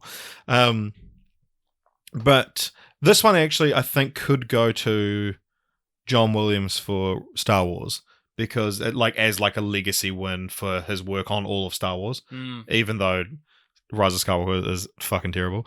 Yeah, this one, I'd say there's a few that stand quite a good chance. But I mean, it would be kind of cool to see John Williams recognized for his work on Star Wars. Yeah, that's very true. Okay, animated short. I don't really know most of these. There's Daughter, Hair Love, Kit Bull, Memorable, and Sister. The Hair Love is a really nice film. Yeah. It's about have you seen it? No. It's about this father who's essentially learns how to do his daughter's hair so that he can be a good dad.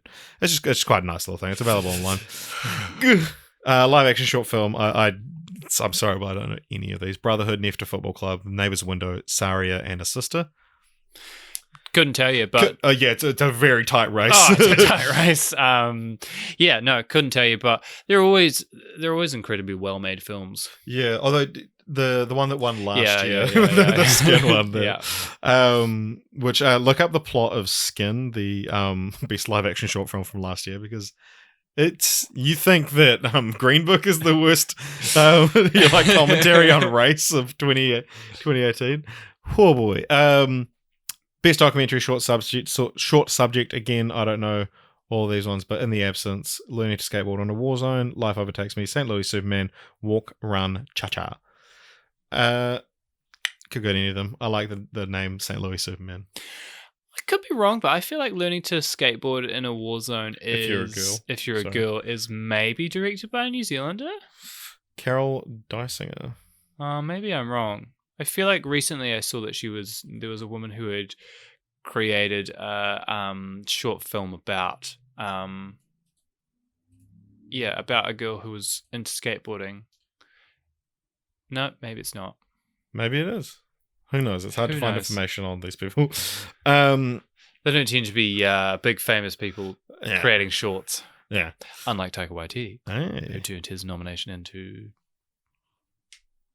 He became famous. Yeah, and Peter Capaldi. Yeah, exactly. Best international feature film. This isn't even a fucking competition, but let's list them anyway. Corpus Christi from Poland, Honeyland from Macedonia and Turkey, Les Miserables from France instead of Portrait of a Lady on Fire, which was one of the best films of the year. Although I haven't seen Les Miserables, so it could be even better. It's just the title. It's not actually an adaptation of the story. Pain and Glory from Spain, which is really good, but it pales in comparison to Parasite, which obviously is going to win because it's the only one nominated for any other awards. 100%.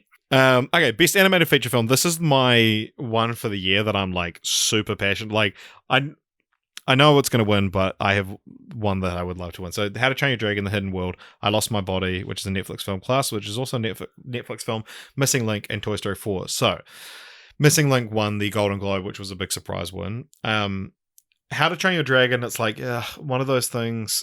It's one of those things where this could win a legacy award for the franchise, but it's gonna go to Toy Story 4 just because animation's typically just goes to the one they've heard of. Although interestingly, Frozen 2 not nominated. Yeah. Which I mean, I'm not saying it deserves it, but it's for the Oscars. However, okay, I will say I Lost My Body is a really cool film. It's about a detached hand that's trying to make its way back to its owner, and it's also like it's about loss and all this stuff, but it kind of tells the story using the parallels of this hand, and it's like the animation's quite coolly done, and it's a super indie kind of thing. However, Klaus, holy fuck, what a good movie! Oh my god, have you seen Klaus? Nah.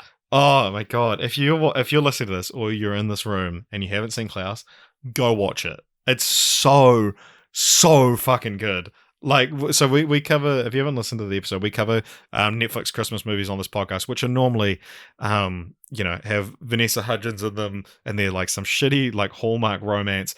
And then one of them is this animated movie, Klaus. And I was like, okay, it actually looks kind of good. And I watched and I was like, this isn't just good for like Netflix. It's not just good for Christmas. This is a fucking good movie. It's like, the animation is beautiful. It's traditionally it's a 2D animated film, but it looks like it's kind of like Into the Spider-Verse, like that 2.5D, like really nice use of shading and everything like that.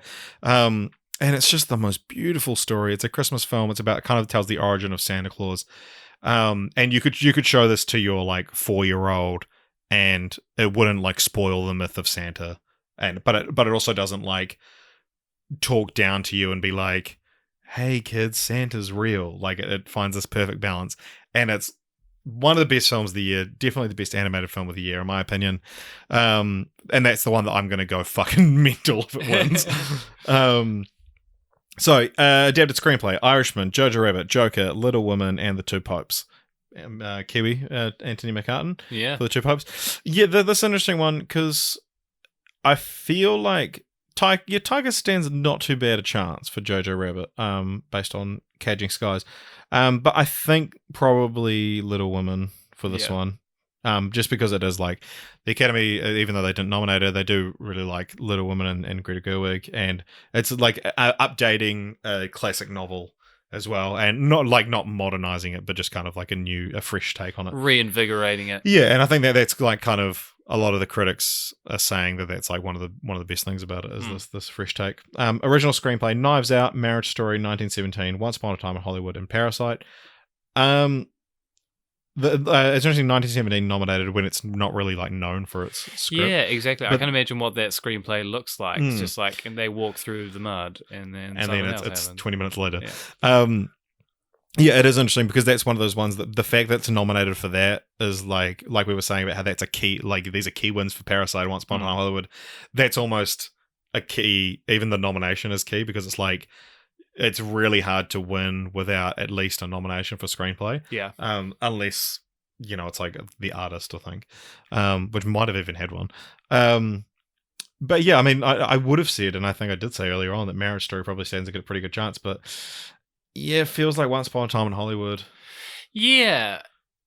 It does feel like a very tight category, though. I mean, probably Knives Out or 1917 you'd say would be out of the running, but I really loved the screenplay for Knives Out. I thought it was really interesting. Yeah. I would say probably Marriage Story or Parasite, to be honest with you. I don't know if Once Upon a Time in Hollywood... I don't know. I just don't know. Yeah, it's another one of those, like, I mean, if the Academies go on gung-ho on Once Upon a Time in Hollywood, it will win this.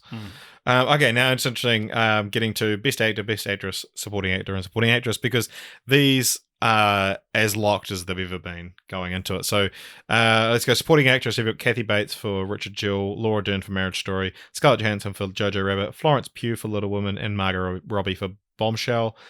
This is going to Laura Dern, and if there's a surprise upset, it's going to go to Margot Robbie for Bombshell.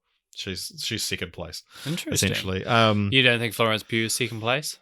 In my heart, she's first place. She's first by a mile. And I mean, even ScarJo and Jojo Rabbit. But yeah, supporting actor Tom Hanks in Beautiful Day in the Neighborhood, Anthony Hopkins in Two Popes, Pacino and Pesci for The Irishman, and Brad Pitt for Once Upon a Time in Hollywood. Again, this is just going to Brad Pitt, no question about it. Although I think probably Joe Pesci's still second. So if there is an upset for any of these, Best Actress, Cynthia Erivo for Harriet, the only person of color nominated. Scarlett Johansson for Marriage Story, Saoirse Ronan for Little Women, Charlize Theron for Bombshell, and Renee Zellweger for Judy. Again, this is going to Renee Zellweger. However, I would say ScarJo and Charlize are tied for second. Best Actor, Antonio Banderas, Pain and Glory. Leo in Once Upon a Time in Hollywood, Adam Driver in Marriage Story, Joaquin Phoenix in Joker, and Jonathan Pryce in The Two Popes. Joaquin Phoenix is winning this. However, I would say Adam Driver is second. It's interesting because this happened 2 years ago when the winners were Frances McDormand, Sam Rockwell, Alison Janney, and Gary Oldman. That it was like they won every single award leading up to it, and it's like, it's not even a competition. Yeah, really. Is that what happened this year as well? Yeah, it's like they're all four of them have won everything. Yeah. It's kind of a shame, really, when you get to that level of consensus. Yeah, it is. It makes it a lot less exciting. But because, because there's a couple of them that you would think, groups of actors would pick differently, but even them, they're picking the same. Because in that 2017 year, there was a couple of ones that picked Timothée Chalamet over Gary Oldman. But, I mean, it was still pretty much going to Gary Oldman. Whereas this year, it's like they're all just going to the same one. And I think it's, people being like, yeah, Brad's always great. Yeah, let's give him this one. And so I think there is a couple like that. Joaquin's the same. All right, Best Director. Martin Scorsese for The Irishman, Todd Phillips for Joker, Sam Mendes for 1917, Quentin Tarantino for Once Upon a Time in Hollywood, and Bong Joon-ho for Parasite. I mean, yeah, this is an interesting one. I feel like Scorsese and Phillips are out. Yeah. Even in my heart of hearts, they're probably out. But Mendes, Tarantino, and Bong. This could go to any of them. Yeah, it could be any of them. Has Bong won any sort of major ones coming into the race? Well, because things like the Palme d'Or and stuff go to Best go to the Director, filmmator, I think. It's the same way in this. Yeah, they go to the producers. Yeah. But I mean, let's have a look to see if international awards. Best director. Oh, he's got a few like pending ones, really. Right. Nominate. Yeah, didn't win for the Directors Guild, which I guess is a big one. Yeah. Let's see who won that. I'm guessing Sam Mendes. Yeah, Sam Mendes won that for 1917. So it probably is a lot. I'd say he's probably. I keep kind of forgetting about how much 1917 is like a favorite at this Oscars. Because you don't think it's that amazing a movie, or well, I think it's just because I've always been like, Once Upon a Time in Hollywood's going to win it, and in my heart, I'm like, I want Parasite to win it, but I forget that like there is a massive like push for 1917, and so for Best Picture, we've already covered these, but Ford v Ferrari, The Irishman, Jojo Rabbit, Joker, Little Women, Marriage Story, 1917, Once Upon a Time in Hollywood, and Parasite. Having not seen Parasite, I would say I'd like Once Upon a Time in Hollywood to win, but probably I would be more than happy if Parasite won, if nothing else, because it's actually an interesting choice, and probably the right choice. It would be the first ever foreign film to win. Wow. Yeah. Foreign language film, I should say. Because The Artist is a French film, but it only has one line of dialogue and it is in English. So I would say 1917, Once Upon a Time in Hollywood, and Parasite. Although a lot of people are saying Once Upon a Time in Hollywood is out of the race. But I'm still iffy about it. I want Parasite to win, but I think it'll go to 1917. Interesting. Hot take. I don't want to put out into the universe Once Upon a Time in Hollywood because I just fucking don't want it to win. All right. So, hey, that's the Oscars. Woo! So, we are looking to do same thing what we did last year. We've got a podcast coming out the same day as the Oscars. So, once the Oscars are done, we are looking to do a quick kind of wrap up about the Oscars. And then, a debrief. And then the following week after that, actually, we'll be doing a Oscars of the 2010s. So we'll be creating our own nominees for all of the 2010s. But we're going to do it start of the year, but we figure we'll save until after we know what the Academy picked for the last Academy Awards of the decade. And then Film Franchise Walnuts will be back. We're taking a pretty large break from it this year for some reason. And you'll find out why when it's back in a few weeks. Aaron, thanks so much for coming. Thank you very much for having me. Yeah, and thanks for taking your time out of your busy work schedule to watch the movies. Hey, you're welcome, man. You're welcome. It was a pleasure. And okay, bye. Without further ado, goodbye and good luck to all the films nominated, apart from the ones that I don't want to win.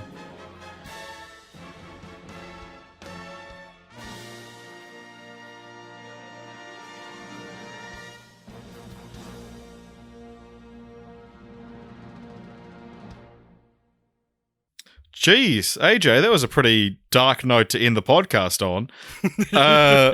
But that was borderline racist. But I mean, I guess here we are. I mean, thank you if you're still listening. I apologize to anyone offended by the content of that we just ended that podcast on.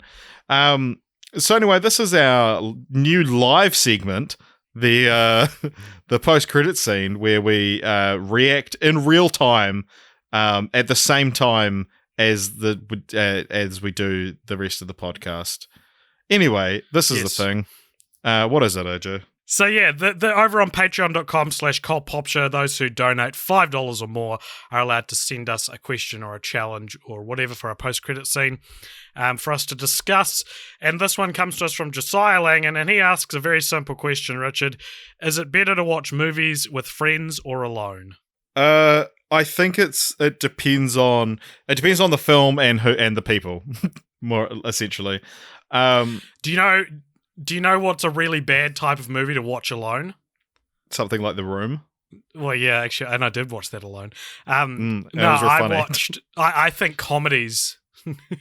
I think comedies are real bad to watch alone because you don't laugh as much. And for years, I thought I didn't like comedies just because I watched them by myself and just wouldn't laugh as much as I would with people. I remember there was the movie Our Idiot Brother with Paul Rudd. I remember watching that by myself and not thinking it was very good, and then watching with a group of friends and just thinking it was way better because everyone was laughing way more at it. So there's an example. I don't like going to the cinema by myself. I will probably not do it. Interesting. I've gotten into it. I've done it a few times. Yeah, I mean, again, it depends on the. I don't know that I go to. Oh, actually, I went to Booksmart by myself. Yeah, but comedies are definitely the weakest ones to watch, and it is an interesting phenomenon that, like, if I watch even like say a YouTube video that I found quite funny watching alone, but I didn't necessarily laugh out loud, and then I show Jess or something like that, I'll be like pissing myself laughing. And it's weird how just like the comfort of having someone else there allows you to let out laughter, even though it's like an involuntary response in some ways. Yeah, I think that it's like, movies alone. There are certain movies that I would rather watch alone than with certain people as well. Like people that I know are going to talk all the way through it, or I know are going to distract me. But then, there are other movies that I don't want to pay that much attention to. Something like a Cinderella Story, Christmas Wish, which we watched together, and it's I would much prefer to watch that with you so that we can make fun of it together rather than having to actually focus on it. Yeah, I'd say I'm an extrovert at heart, so I probably, by and large, prefer to watch movies with people than by myself.